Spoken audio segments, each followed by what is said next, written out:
Il est donc il est donc devenu la priorité numéro 1 des Français dans toutes les dernières enquêtes d'opinion, le pouvoir d'achat.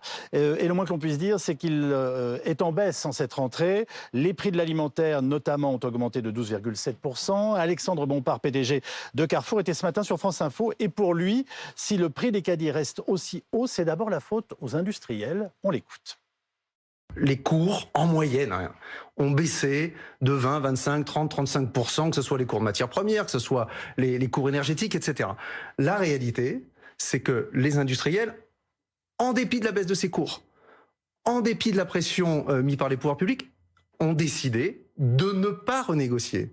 Ils n'ont pas un peu renégocié, ils n'ont pas renégocié. Donc ce qui se passe, c'est que les industriels ont choisi, c'est un choix, j'allais dire économique, de ne pas accompagner les baisses de cours de matières premières en se disant, au fond, la renégociation, elle aura lieu comme elle devait avoir lieu en mars prochain. On va gagner un peu de temps, on va aller aux réunions organisées par le ministre, et puis on se retrouvera en mars prochain pour les renégociations.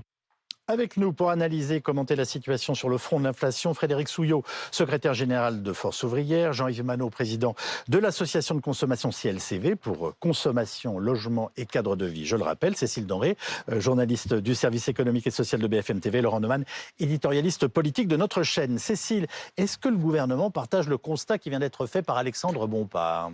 Pour le gouvernement, ce ne sont pas que les industriels qui sont fautifs dans le fait que les prix ne baissent pas. Le gouvernement, il va convoquer une nouvelle fois les industriels et d'ailleurs les distributeurs dès demain matin. Les distributeurs sont reçus à 8h30 à Bercy par Olivia Grégoire et Bruno Le Maire pour leur demander de faire un nouvel effort. Parce qu'en juillet, ce sont 1000 produits qui ont affiché une baisse de 5 à 7% du côté des industriels. Voilà l'effort qui a été fourni.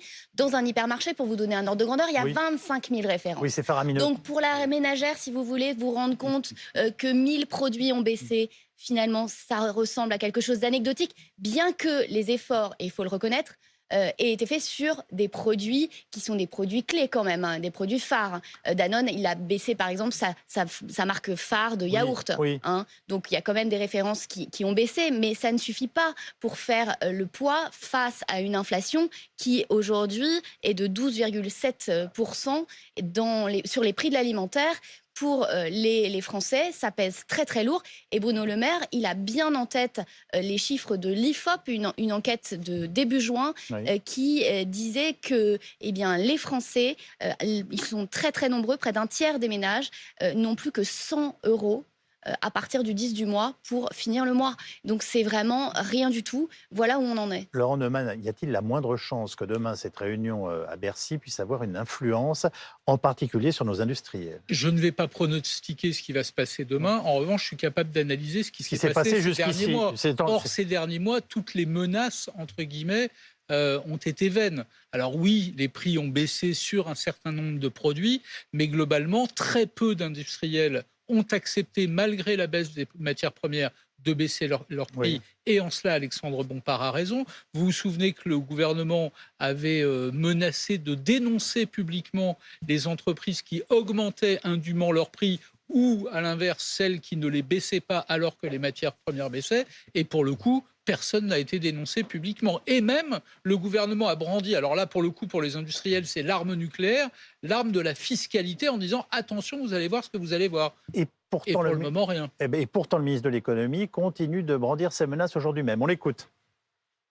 C'est ma priorité absolue. Qu'est-ce que je vais leur demander concrètement ? D'abord, élargir le nombre de produits sur lesquels distributeurs industriels peuvent faire des efforts. Aujourd'hui, il y a une liste de 1000 produits alimentaires sur lesquels des efforts sont faits, des efforts sont constatés. Il faut qu'il y en ait beaucoup plus. Je souhaite ensuite qu'il y ait plus d'industriels qui soient engagés. Il y en a 35 aujourd'hui. Je pense qu'on peut avoir plus d'industriels engagés dans cette lutte contre la vie chère et contre les prix trop élevés. Mais que les choses soient bien claires, si sur la base du rapport de la Direction générale de la consommation et de la répression des fraudes et le rapport de l'IGF que j'ai demandé, nous constations des marges excessives et des marges indues, je n'hésiterai ni à nommer des entreprises, ni à utiliser l'arme fiscale si c'était nécessaire. Jean-Yves Manot, est-ce que vous êtes convaincu ? Est-ce que vous pensez que le ministre peut avoir une action ? Non, le gouvernement est dans une démarche incantatoire. C'est le seul pouvoir d'essayer de convaincre les Français qu'il peut agir. En fait, dans les faits, il agit peu, sous la pression, évidemment, des consommateurs qui se privent et qui se paupérisent.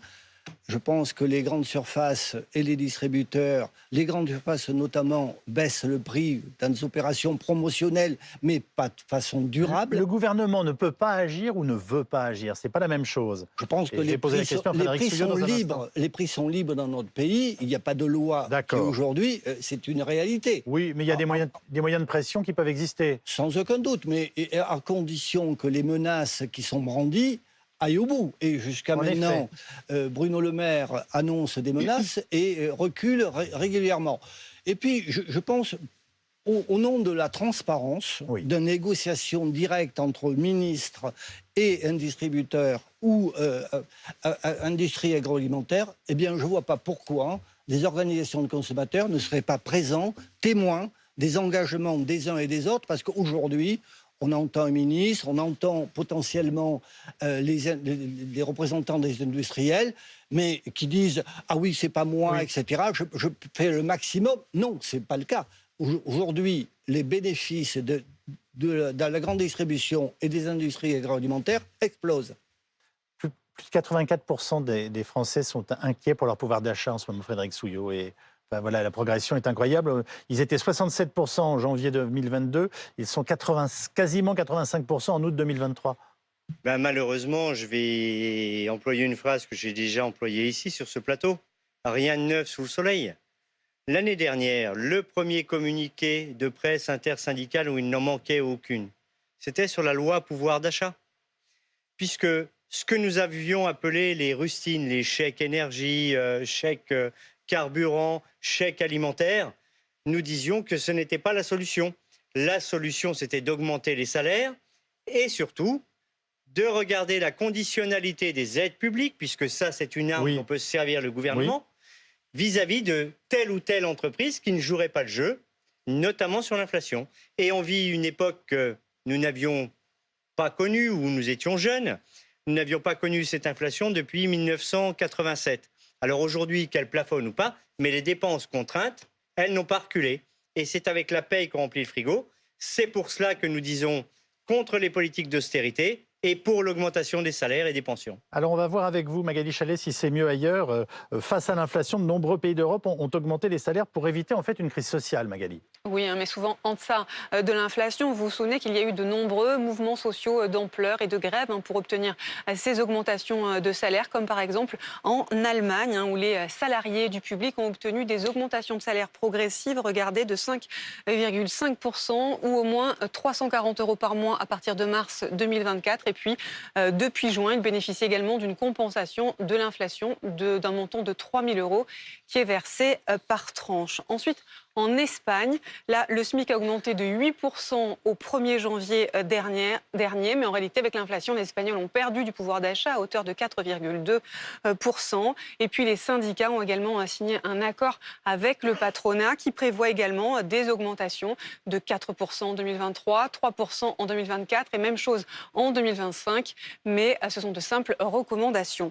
Ensuite, en Belgique, cette fois, là, les salaires sont indexés automatiquement sur l'inflation, mais le rythme est différent selon les secteurs. Ça peut être pour certains tous les mois ou pour d'autres une fois par an. Pour l'instant, plus d'1 million de Belges ont été indexés de plus de 11% en janvier dernier. Et enfin, pour terminer, au Royaume-Uni, vous vous souvenez qu'il y a eu de nombreuses grèves là aussi pour obtenir ces augmentations de salaire. Eh bien, les salaires ont augmenté en moyenne de 7,8% en un an, ce qui reste encore en deçà de l'inflation de 0,6%. Merci Magali Chalet. Comme quoi on peut agir, en tout cas dans notre pays Oui, on peut effectivement agir sur les salaires. D'abord, on oublie que l'État est lui-même employeur. Donc déjà, il a un levier. Le premier employeur, d'ailleurs. Absolument. Donc déjà, il peut agir. Ça vous plaît, ça Il peut agir sur le salaire des agents de la fonction publique. En revanche, il ne peut pas agir sur le salaire des employés du privé, sauf à augmenter le SMIC. Il faut rappeler que le SMIC est indexé sur l'inflation dans ce pays. Il a été augmenté assez nettement ces dernières semaines, ces derniers mois. Et puis, on peut augmenter le niveau, notamment des salaires minimums dans les branches. Il faut rappeler qu'il y a plus de 150 branches qui sont en deçà des minima. Juste un mot pour revenir sur ce qu'on disait il y a un instant. En pareil cas, c'est jamais les méchants industriels et les gentils distributeurs. Ce serait trop simple. Je vais vous prendre 2 exemples. Quand Alexandre Bompard dit on est devant un tsunami de déconsommation, comment expliquer dans ce cas que les entreprises de grande distribution qui sont cotées à la bourse ont fait des profits considérables sur les 6 premiers mois de l'année? Deuxième exemple, il y a une inflation sur les produits alimentaires qui est de l'ordre de 12 ou 13%. Mais comment expliquer que les prix des produits des marques de distribution, eux, ont augmenté de 17 à 18%. Donc en fait, la plus grosse inflation est sur les marques des distributeurs, même si ces produits restent bien moins chers que les autres marques. Et il y a rarement les gentils et les méchants d'un côté. Alors il y a un secteur alimentaire qui est frappé de plein fouet par cette crise, c'est le secteur du bio. Nous sommes en direct avec Brice Guyot, qui est agriculteur en Vendée et président de la commission bio à la FNSEA. Quel est l'impact concret de l'inflation en ce moment sur les ventes de produits bio, monsieur Guyot?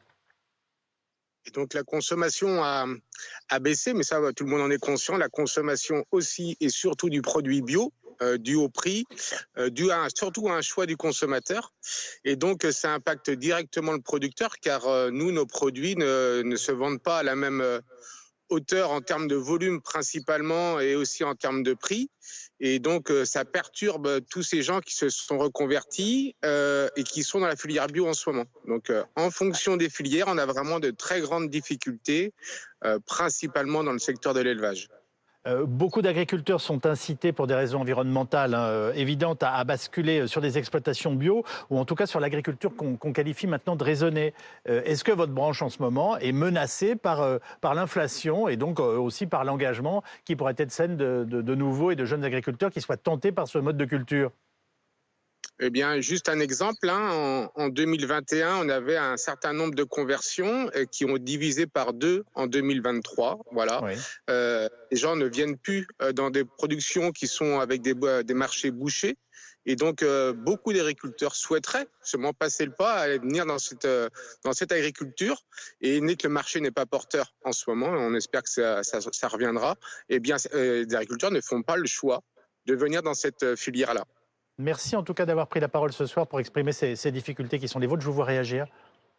Bien évidemment, les prix de produits bio étaient plus chers, parfois avec des marges relativement importantes de la part des distributeurs et non pas des producteurs, bien évidemment. Et contraint et forcé, le consommateur est obligé de choisir et donc d'abandonner le bio par nécessité. Et ce n'est pas... Excusez-moi, mais une réaction du nouveau président de la FNSEA fin juillet, début août, en disant que les consommateurs se privent, mais partent en vacances et plutôt que dans l'alimentaire, investissent dans la téléphonie. Tout ceci, ce sont des propos assez scandaleux qui datent de 10 ou 15 ans. Non, aujourd'hui, les Français se privent, y compris d'alimentaire, bien évidemment par contrainte absolue. Frédéric Souillot, avant de nous séparer, l'intersyndicale a marqué par son unité pendant des semaines et voire des mois concernant nos retraites. Est-ce que vous comptez vous saisir de cette question de la hausse des prix et en fait finalement aujourd'hui du pouvoir d'achat des Français? Alors, c'est la première priorité des salariés français, le pouvoir d'achat. Mais comme ça l'était l'année dernière, j'ai rappelé le premier communiqué de presse intersyndicale sur la loi pouvoir d'achat. Oui. Et nous avons communiqué hier. On a repris langue après les congés pour appeler à une manifestation le 13 octobre contre l'austérité, pour l'augmentation des salaires et des pensions.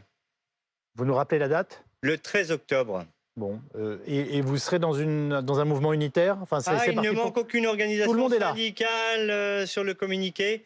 Et cette manifestation est reprise partout dans les pays européens. Parce que les politiques d'austérité, le quoi qu'il en coûte, où on voudrait présenter la facture aux travailleurs, et l'inflation que nous n'avions jamais connue, c'est avec la paye qu'on remplit le frigo, il faut augmenter le salaire et les pensions. Merci à tous.